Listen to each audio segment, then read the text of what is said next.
Good morning everyone. In the previous class we were doing the topic verb. हम कौन सा topic कर रहे थे लास्ट क्लास में? verb.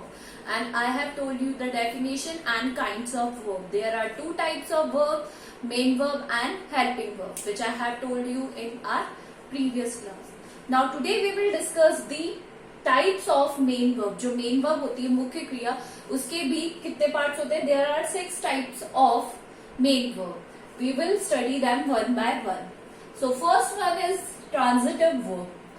ट्रांजिटिव वो वर्ब होते हैं जिन्हें ऑब्जेक्ट की जरूरत पड़ती है to make the meaning complete. अगर अपने सेंटेंस का मीनिंग कंप्लीट निकलवाना है तो they always need an action. The main verb that need an object to express their meaning. मतलब उन्हें अगर we have to find out the meaning of that sentence तो we need always need an object. Let's see an example. The barber cuts the hair. अगर हम इसे classify करें so the barber is subject here, cut is verb and the hair is object. For example, अगर मैं यहाँ से the hair को remove कर दूं so the barber cuts. Barber ने क्या कट किया? हेयर कट किए या फिर मुस्टैच कट की या फिर क्या कट किया? नेल्स कट किए. So this is in transitive verb. मतलब ट्रांजिटिव वर्ब में हमेशा हमें किसकी जरूरत पड़ती है? ऑब्जेक्ट की जरूरत पड़ती है. Always we need an object. Fine. Now the second intransitive verb. इसका अपोजिट मतलब जिस सेंटेंस में मतलब it does not need an object, उसमें ऑब्जेक्ट हो ना हो, the sentence does not affect, जो सेंटेंस है उस पर कोई फर्क नहीं पड़ता है, that is known as intransitive verb. Let's see an example. For example, the boys laughed loudly. Now this is the subject here and laugh is verb and this is object. Now अगर यहाँ पे loudly हो ना हो sentence, the boys like, boys हंस रहे हैं, अब वो जोर से हंस रहे हैं, धीरे हंस रहे हैं या कैसा भी हंसे, the sentence does not affect. वहां पे क्रिया किसकी हो रही है? हंसने की. So the sentence is complete itself. अपने आप में ही कंप्लीट है.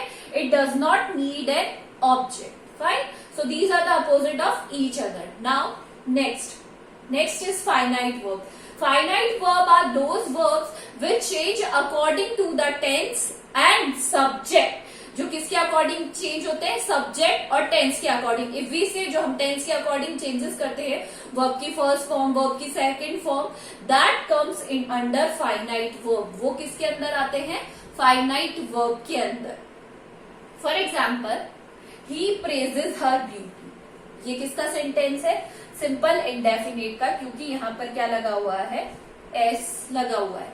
यू नो दैट कि जो फर्स्ट फॉर्म है उसके साथ हम वो एस या ईएस लगाते हैं. किसमें?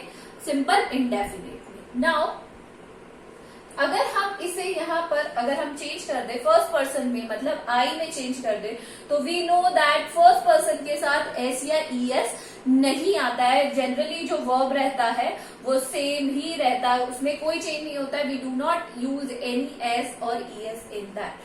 सो बेसिकली फाइनाइट वर्ब में जो वर्ब आती है जो अकॉर्डिंग टू द टेंस और जो according to the subject change होती है. Now next non finite verb. ये इसका अपोजिट होता है जिनमें सब्जेक्ट और टेंस के अकॉर्डिंग कोई फर्क नहीं पड़ता है. The main verb that remain unchange according to the subject and tense, उसे हम क्या बोलते हैं? Non finite verb. For example, I saw a weeping man here. मैंने यहाँ पे एक रोता हुआ व्यक्ति देखा. नाउ अगर मैं यहाँ पे आई की जगह क्या कर दूं? He called a weeping man. तो यहाँ पे वीपिंग और वीपिंग क्या है? That verb main verb is same.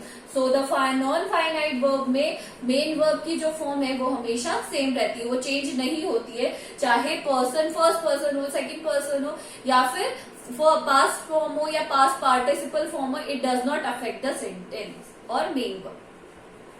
Last में है वीक वर्ब और स्ट्रॉन्ग वर्ब. इनको मैं आपको जनरली ऐसे ही वर्बली समझा देती हूँ. वीक वर्ब वो वर्ब्स होती है जिनकी तीनों फॉर्म चेंज होती है, जैसे चेंज नहीं होती है, सॉरी, जिनकी तीनों फॉर्म चेंज नहीं होती है. दिस इज फर्स्ट फॉर्म यानी प्रेजेंट, दिस इज सेकंड यानी past and this is third यानी पास्ट पार्टिसिपल। अगर प्ले की जो सेकंड फॉर्म है वो क्या रहती है, प्लेड, और थर्ड फॉर्म भी प्लेड ही रहती है। तो ऐसे जितनी भी वर्ब्स होती है जिनकी सेकंड और थर्ड फॉर्म क्या रहती है, सेम रहती है, उन्हें हम क्या कहते हैं, वीक वर्ब्स, या फिर इन्हें हम क्या बोलते हैं, रेगुलर वर्ब भी कहते हैं। नाउ स्ट्रॉन्ग वर्ब्स जिनकी तीनों फॉर्म्स जैसे eat, ate, eaten, write, wrote, written, इनकी जिनकी तीनों फॉर्म्स चेंज होती है, that comes under strong verb और इरेगुलर वर्ब्स। इन्हें हम क्या कहते हैं, स्ट्रॉन्ग वर्ब्स कहते हैं। So I hope you have understood these 6 very well. If you have any doubt, you can ask me personally. Today's homework is that you have to write the definition of these 6 in your grammar copies with example. This is all for today. Thank you.